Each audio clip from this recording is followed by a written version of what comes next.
So this is Dr. Bhupesh once again from Dr. BKM Institute, and today is Wednesday, and we are going to discuss the letter for Wednesday, and that's the one of the Jamie Brown. It is something that is meant to be basically for the doctors. This letter, if I go through this thing, that it is a letter for the doctors, but it does not matter because even being nurses, you must practice this kind of letter so that we can be sure that even if a difficult thing comes in the exam, you should be ready for that. तो आपने अगर आपने आपको registered nurse लिखा है और whether you have written registered doctor does not matter, but in the exam you will get a registered nurse letter. But I wanted to go through a letter that is different. Using the information in the right case notes, write a referral letter to Dr. F. Goldman. तो again that was the most important thing we discussed कि सबसे पहले हमें ये पता होना चाहिए हम लेटर किसको लिख रहे हैं. So we are writing this letter to a doctor and doctor का एड्रेस ईस्ट मेलबोर्न. मैंने आपको कहा था एड्रेस भी ज़रूर पढ़ा करते हैं क्योंकि कई बार पेशेंट और डॉक्टर का एड्रेस सेम होता है.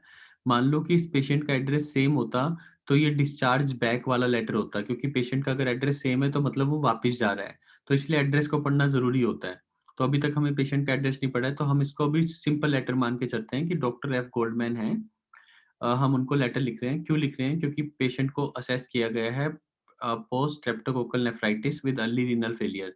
इसीलिए हम पेडिटिशियन को भेज रहे हैं. सो पेडिटिशियन को भेजने का मतलब ऑटोमेटिकली ये हो गया that this is basically that we are writing this letter to to to to for a kid.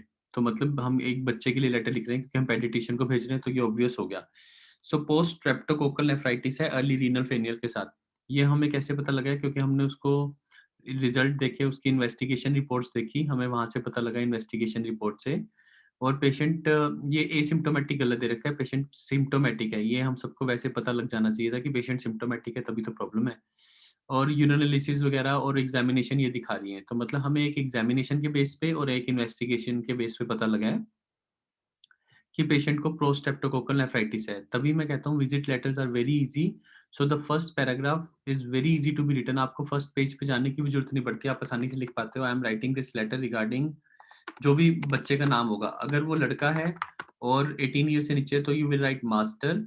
अगर वो 5 साल से नीचे है तो हम तब भी मास्टर ही लिखेंगे, लेकिन उसको मेंशन बेबी करेंगे बाद में. The baby had this, the baby had that. तो I am writing this letter regarding master X. जो आपने एक्स लिखना है ये उसका फर्स्ट नेम होता है. जब भी 18 ईयर से नीचे होगा, whenever the age is below 18, तो आपको मास्टर या मिस लिखना है. तो ये बात याद रखना और साथ में फर्स्ट नेम लिखना है rather than second name. Normally हम सेकंड नेम लिखते हैं, but when anybody is less than 18 तो हमें उसको फर्स्ट नेम लिखना है. तो हम अभी करेंगे वो बाद में, लेकिन अभी पैटर्न के हिसाब से चलते हैं. I am writing this letter regarding master x.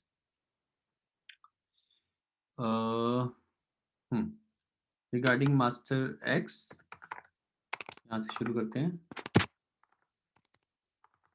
X who has been, वहाँ पे असेस्ड वर्ड दिया है, असेस्ड वर्ड, तो हम इसी वर्ड को यूज करेंगे. असेसमेंट वर्ड दिया है तो उसका नाउन, उसका उसका वर्ब बना देंगे. Who has been assessed with post streptococcal nephritis with early renal failure on the basis of examination and investigation reports. तो ये दो चीजों के बेस पे हमें पता लगा है कि ये है. So he is being referred. Referred में ध्यान रखना है डबल आर होता है. रेफर्ड, पहले रेफर लिखो फिर उसके बाद रेड लिखो. तो रेफर के स्पेलिंग गलत नहीं होते, एक ही एफ होता है. और उसके बाद रेड लिखोगे तो डबल आर हो जाएगा. So he is being referred under your expertise, क्योंकि पेडिटिशियन को लेटर लिख रहे हैं तो वो एक्सपर्ट है इस चीज का. So he is being referred under your expertise on urgent basis. So that is the first paragraph. This is how simple the letters are. So the first paragraph is this simple that you can write. I am writing this letter regarding Master X who has been assessed with. जो भी आज की problem है वो लिखनी है, कोई symptom कोई साइन नहीं लिखना. On the basis of examination and investigation reports. Simple, कोई इसमें भी कोई दिक्कत नहीं है. So he is being referred under your expertise on urgent basis. So this is our first paragraph. Let's go to the other thing, like what other things do we need to mention. So let's see what are the other things. So now we will go on the first page. So I have told you that from this page only you can write the purpose of the letter. That is why I always say today's visit are very important. So today की date वैसे तो आपको बतानी चाहिए. Today की date है 30th of January. तो हम देखते हैं अब क्या चल रहा है.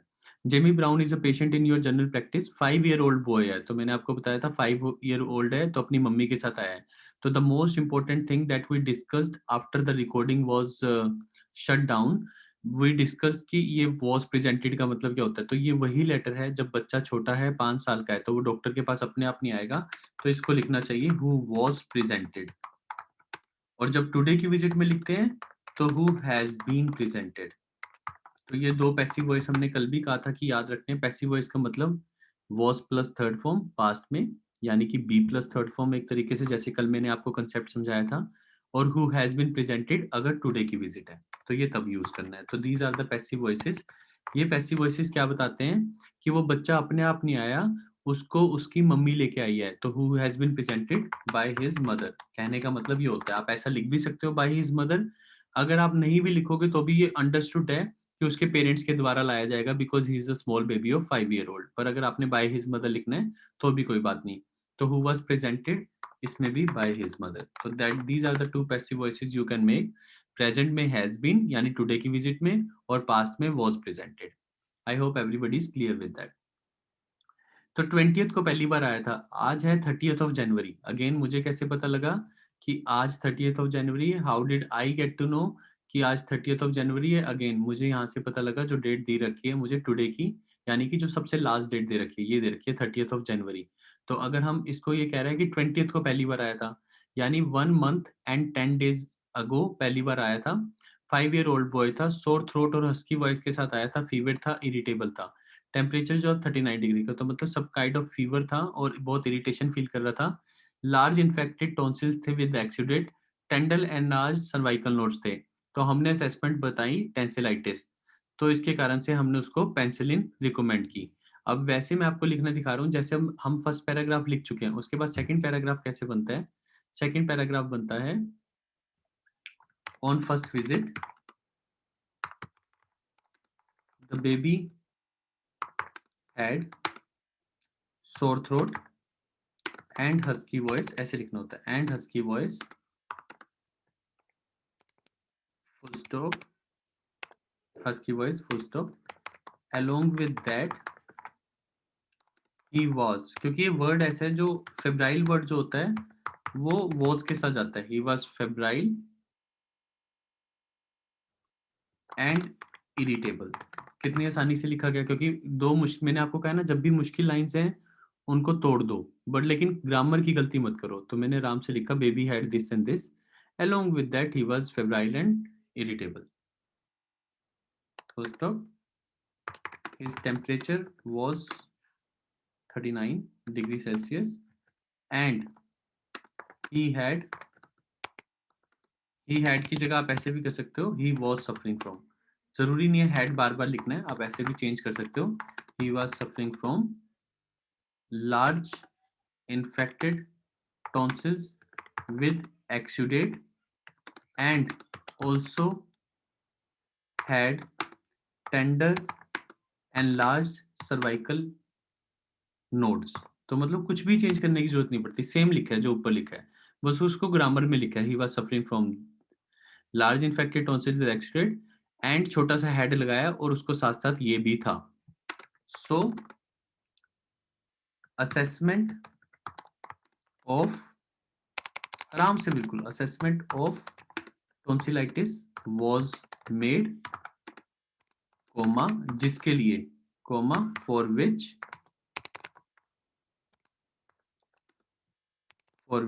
दोनों तरफ कोमा, फॉर विच के दोनों तरफ, विच इज अ कनेक्टर, कभी फुल स्टॉप नहीं आएगा इसके आसपास. जिसके लिए, for which penicillin 250 mg for 7 days was prescribed. देखो फर्स्ट पैराग्राफ कितनी आसानी से पूरा हो गया, बिल्कुल आसानी से पूरा हो गया. फिर 20th के बाद वो आया, उसी 20th के बाद वो आया. अगेन आपको रिकॉर्डिंग भी मिलेगी, so you don't have to worry about this thing. लेकिन समझ लो 20th के बाद आया, 20th 12 के बाद आया सीधा 28 को, यानी कि 1 महीना 8 दिन के बाद. यानी कि 30th आ जाए तो उससे सिर्फ 2 दिन पहले. तो हम इस बात को सबसे अच्छा यही लिख सकते हैं 2 days बैक, यानी बीच में तो आए नहीं। The baby was presented again, आप ऐसे लिखते हो आराम से, बिल्कुल, मतलब देखो कितनी आसानी से जा रहा है। The baby was presented again, फिर एंड हिज मम notice that Jamie had, and his mother reported, या ऐसे भी लिख सकते हो presented again bye his mother, फिर आप शी का यूज कर पाओगे, एंड शी इन्फॉर्म्ड, रिपोर्टेड की जगह इन्फॉर्म भी लिख सकते हो, she informed that master, first name क्या है, जेमी, हैड, जे बड़ा, कभी भी छोटा नहीं लिखना, इसके मार्क्स करते हैं, master Jamie had brown urine 4 days ago, same line, had brown urine 4 days ago, तो आराम से, मतलब दिस इज ओईटी, इतना सिंपल, हैड 4 days ago। इसके साथ साथ उसने कहा ऑल्सो शी रिपोर्टेड दैट, आराम से, ही वाज, ही लगाने से अपने आप हो जाएगा कि लड़के की बात हो रही है तो बेबी की बात हो रही है, he was tired and lethargic, तो आपको इसको वॉज बनाना है। जब भी आप पास्ट विजिट लिख रहे हो, कभी भी वो प्रेजेंट में नहीं आ सकती, तो जब हम 2 दिन पहले की कहानी सुना रहे हैं तो वॉज होएगा, ही वाज प्रेजेंटेड विद, ठीक है। फिर on oral, on examination, simple लिखो ऑन एग्जामिनेशन, एग्जामिनेशन में क्या पता लगा, ऑन एग्जामिनेशन, या फिर ऐसे लिख देते हैं ENT examination, on ENT examination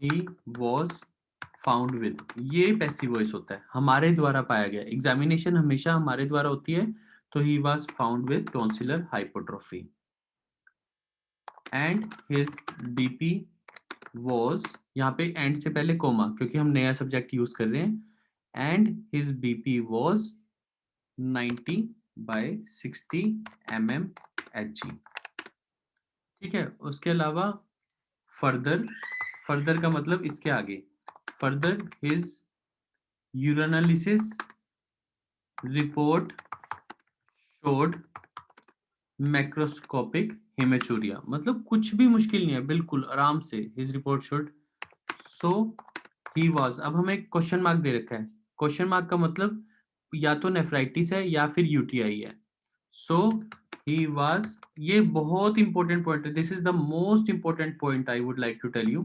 so he was suspected with, जब भी आपको 2 क्वेश्चन मार्क दिए हैं, he was suspected with either post streptococcal nephritis और यूटीआई, कि हमें लगा या तो उसको यूटीआई है, जब भी क्वेश्चन मार्क है इसका मतलब दोनों चीजों की पॉसिबिलिटी है, पक्का नहीं है। So he was suspected with either post streptococcal nephritis और यूटीआई, इन दोनों में से एक है, किसी ने भी एंड नहीं डालना, जब भी सस्पेक्टेड लिख रहे हैं और 2 प्रॉब्लम दे रखी है, क्वेश्चन मार्क है, यानी कि the person is not sure कि इसमें से क्या है, तो ही was suspected with either post streptococcal nephritis और यूटीआई, जिसके साथ परफेक्ट लाइन जो जाएगी ना, ये रिव्यू वाली लाइन इतनी इंपॉर्टेंट नहीं है, जिसके साथ पर्टिकुलर लाइन जाएगी, तो वो सबसे पर्टिकुलर लाइन लिखो कि ही was suspected with either this और दिस, ये क्वेश्चन मार्क नहीं लगाना, ये क्वेश्चन मार्क वैसे ही लग गया बस आपको समझाने के लिए। So he was suspected with either this और दिस, उसके बाद फुल स्टॉप। अब देखो कितना अच्छा, कितना अच्छे से आएगा, फुल स्टॉप की बजाय सो भी लगा सकते हो, कोमा, सो इस कारण से हमने, सो फ्यू इन्वेस्टिगेशंस वर एडवाइज्ड, अब देखो कितना सही लग रहा है कि हम श्योर नहीं थे, वी वर नॉट श्योर कि इसको इन दोनों में से कौन सी प्रॉब्लम है, so we did not have surety about the problem, so few investigations were advised such as, तो आप लिख दो such as urea plus creatinine and ASOT and electrolytes along with ASOT and MSU, बस ऐसे लिखना है आपने, ठीक है। तो आपको ऐसे लिखना है, जब भी कोई चीजें 1 2 3 4 5 हो जाएं, चाहे वो सिम्टम्स हो चाहे वो साइंस हो, whether it is signs symptoms disease, जब भी आपने साइंस सिम्टम्स और डिजीज को एक ही लाइन में लिखना है, तो हमेशा ऐसे बनेगा, he had ऐसा कुछ मतलब so he was advised for A, B and C along with D and E। मतलब जब भी कोई अगर मान लो यहाँ पे सिम्टम्स होते तो he had A यानी कि फीवर, B यानी कि लिथार्जी, C यानी कि chills along with rigors and nausea। Means अगर जितने मर्जी बस एक जैसी चीज अगर डिजीज लिख रहे हो so he had diabetes, hypertension and any disease along with Crohn's disease and Addison's disease। Means to say मतलब आप 5 चीजों को भी इकट्ठे एक ही लाइन में लिख सकते हो, लेकिन अगर बहुत बड़ी लाइन बनने लग जाए तो A B and C full stop. अगर बहुत बड़ी लाइन बन जाए कि डिजीज का नाम बड़ा हो तो along with that, तो उस केस में आपको ऐसे करना है along with that he also was suffering from D and E। तो ऐसे बड़ी लाइन को तोड़ देते हैं अगर ये बड़े सिम्टम्स होते हैं। अगर ये छोटे सिम्टम्स हैं तो हम सिंपल पहले की तरह लिख देंगे along with D and E, फिर तो बिल्कुल सिंपल हो जाता है A B and C along with D and E। लेकिन अगर मुश्किल होता है तो उसको फुल स्टॉप लगाओ, लाइन को तोड़ो along with that, जैसे मैंने आपको फर्स्ट लाइन में सिखाया along with that he was suffering from this and this। तो जैसे हमने फिब्राइल और इरिटेबल को तोड़ा सो along with that he was febrile and irritable। जिन्होंने इकट्ठा करने की कोशिश की होगी उनकी ग्रामेटिकल मिस्टेक पक्का हुई होगी, क्योंकि फिब्राइल और इरिटेबल वर्ड जब आते हैं तो बंदा फिब्राइल खुद होता है, जैसे कि वो नाइस खुद होता है, जैसे कि वो हैप्पी खुद होता है, ऐसे ही वो फिब्राइल और इरिटेबल भी खुद होता है। लेकिन जो चीजें वो खुद होने की बजाय उसको बिलोंग करती हैं, जिन्हें वो रखता है, उसे कहते हैं he was उसे कहते हैं हैड। सो अगर मैं कहूं फिब्राइल बंदा खुद होता है, लेकिन अगर वो रखता है तो वो फीवर को रखता है, he had fever and irritation. या तो आपको ऐसे कन्वर्ट करना था अगर इकट्ठा लिखना था, अगर आपको इकट्ठा नहीं लिखना था और यही वर्ड यूज करने थे जो दिए हुए थे, देन आपको वॉज लगाना चाहिए था। तो वॉज लगाने का मतलब यही था कि उस लाइन को तोड़ के ही आप अच्छे से बना सकते थे along with that he was febrile। अगर आपको बाकी दो चीजों के साथ ही अगर मिक्स करना था कि जहाँ पे हैड लिखा हुआ था, तो फर्स्ट 2 पॉइंट्स अगर मैं देखूं तो क्या थे, फर्स्ट 2 पॉइंट्स थे उसको क्या था, he had sore throat and husky voice, he had sore throat and husky voice along with। अगर आप फीवर और इरिटेशन लिखते तो आराम से चल जाता, लेकिन अगर आपने फेब्राइल वर्ड यूज किया है तो हैड वाले वर्ड के साथ फेब्राइल और इरिटेबल नहीं जाता, इसलिए उस लाइन को तोड़ना पड़ता है। लेकिन अगर मैं कहूँ he was having husky voice और sore throat, husky voice and sore throat, तो अगर आप इसको इंग्लिश को अच्छा लिखते हो तो आप ऐसे लिख सकते थे along with fever and irritation, तो चल जाता। लेकिन अगर आपने फेब्राइल वर्ड यूज किया है तो आपको उस वर्ड को तोड़ना था, हस्की वॉइस को, क्योंकि husky voice word he had के साथ लगे हैं। जो मैं आपको समझाने की कोशिश कर रहा हूँ कि ही हैड का मतलब वो उसको रखता है, वो खुद हस्की वॉइस नहीं है, वो खुद सोर थ्रोट नहीं है, तो इसलिए वो रखता है ये चीजें, ये इसकी बिलोंगिंग है। He had husky voice and sore throat, ठीक है। लेकिन तो उस केस में आपको वो दोनों वर्ड्स को भी चेंज करना पड़ता फीवर और इरिटेशन में। लेकिन अगर आप हैड के साथ फेब्राइल और इरिटेबल नहीं लगा सकते, क्योंकि उसके साथ वॉज यूज होता है, क्योंकि वो बंदा खुद होता है, जैसे ही वाज नाइस ऐसे he was febrile and irritable. So ये आपको ग्रामेटिकल मिस्टेक का ध्यान रखना था। दूसरा important, the second important point, so I am this is very important again, listen to it. I normally say listen to it 3 times, but listen to this recording 5 times. This will prevent any grammatical mistake that we might do। एक तो इस letter में ये बात है passive voice has been assessed, दूसरी letter में important बात है who has been presented and who was presented. So ये लेटर बहुत इंपॉर्टेंट है, क्योंकि इससे इस ऐसे लेटर से एग्जामिनर को आपकी सारी ग्रामर का पता लग जाता है कि he was presented by his mother. कहने का मतलब भाई वो अपने आप नहीं आया, क्योंकि 5 साल का बच्चा है, उसको प्रेजेंट किया गया है मदर के द्वारा। सो ये छोटा सा पैसिव वॉइस एग्जामिनर को बताएगा आप कितना स्ट्रांग हो। जब प्रेजेंट में लिखोगे तो has been presented by his mother, तब बताएगा कितना स्ट्रांग हो। जब ये फर्स्ट पैराग्राफ लिखोगे हैज बीन असेस्ड, तब एग्जामिनर को बताएगा कितना स्ट्रांग हो। एक्सपर्टीज ऑन अर्जेंट बेसिस, यहाँ पे ही इज बीइंग रेफर्ड, तब बताएगा रेफर्ड के स्पेलिंग ठीक होने चाहिए, दिस इज वेरी इंपॉर्टेंट।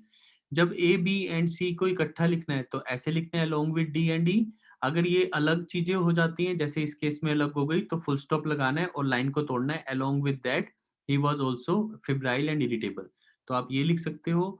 और उसके अलावा इकट्ठा कैसे करना है। So this recording should be listen to at least 5 times to make sure that we should not make any grammatical error. This would be a huge help for our preparation. तो आप recording, अगर अब मैं वापस रिकॉर्डिंग पे ही जा रहा हूँ, मीन्स टू से दैट आपको वापस फ्लो में रिकॉर्डिंग सुनते सुनते आपको समझ आ जाएगा कि हमने अभी तक बात की थी फर्स्ट विजिट की, फिर बात की थी 2 days बैक की, फिर सीधा आएगा today. Today the patient is still symptomatic. ये एग्जाम जिसने बनाया उसने गलत दे रखा है।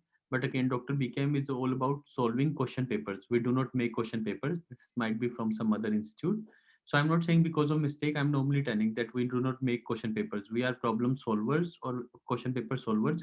And that is what Dr. became. We provide coaching, not the material. So this I repeat in the recordings all the time.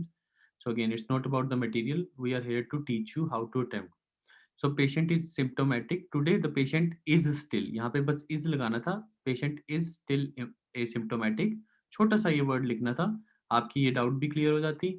Patient is still asymptomatic। उसके बाद आता urinalysis has shown। तो वहाँ पे लिखा था हमने showed, या past में लिखा था, तो यहाँ पे लिखेंगे urinalysis has revealed सीधा macroscopic hematuria। फर्दर इसके आगे, इसके साथ साथ further his reports, his results show करते हैं that urea and creatinine again same along with ASOT are elevated। कितना सिंपल है कि तीनों चीजों को, जो एलिवेटेड है, तीनों चीजें एलिवेटेड ढूंढी, उसको ए बी और सी माना। Further his results show that urinalysis and creatinine along with spelling, sorry for the spelling mistakes that I normally covered, along with ASOT are elevated। अगर इसको अच्छा बताना है और एग्जामिनर को बताना है that you have very good English, then you say are found to be elevated। ठीक है, are found to be elevated। So his MSU shows 4 into 10, same line लिखनी है, 4 into 10, सेम लाइन, सेम सब कुछ same, या तो लिखना ही मत या सब कुछ same. RBC of renal origin, तो ये सब लिख रहा है। ठीक है, फिर यहाँ पे खत्म होता है। फिर this is the only line that would be repeated in the visits letter. Hence on these on this hence on these yeah hence on the basis of these investigation reports he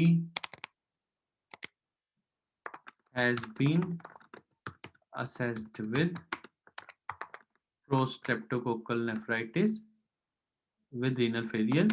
फिर यहाँ पे change करना है for which your expertise is highly required। That is how you will write, for which your expertise is highly required। कहने का मतलब ये वाली लाइन एक रिपीट होती है, ये वाली has been assessed with this। बाकी ये वहां पे हम फर्स्ट लिखते हैं so he is being referred to you, तो यहाँ पे लिख देंगे for which your expertise is highly required। खत्म। फिर should you require further information, feel free to contact। That is how the complete letter of OET is attempted, and that is how the visit letters should be attempted। So I have written the complete letter for you all so that you do not have any problem, and you can listen to this recording 5 times, 10 times। This will give you that confidence that how to attempt। So today the patient is still asymptomatic and his urinalysis reports have revealed macroscopic hematuria। Further के बाद comma, further his results show that U and C along with the SOT are found to be elevated। His MSU shows this and this thing, hence on the basis of these investigation reports, spelling of course correct कर लेना, hence on the basis of these investigation reports he has been assessed with, again spelling mistake है वो ठीक कर लेना please, again I'm not good with the computer और आपको pencil paper से attempt करना है. Attempt has been assessed with prostreptococcal with early renal failure for which your expertise is highly required. So that is how a complete OET letter is attempted. Now I will take your questions after switching off the recording, so that if you have any question, you can ask me in the best possible way. Further, this recording will be uploaded on the YouTube, and please listen to it at least 5 times so that you can feel at ease in exam. By the exam, it should be in your subconscious mind so that you don't have to think much. Automatically, you should be able to write nice and healthy letter. So I'm switching off the recording. So this is from Dr. BKM Institutes. Thank you very much.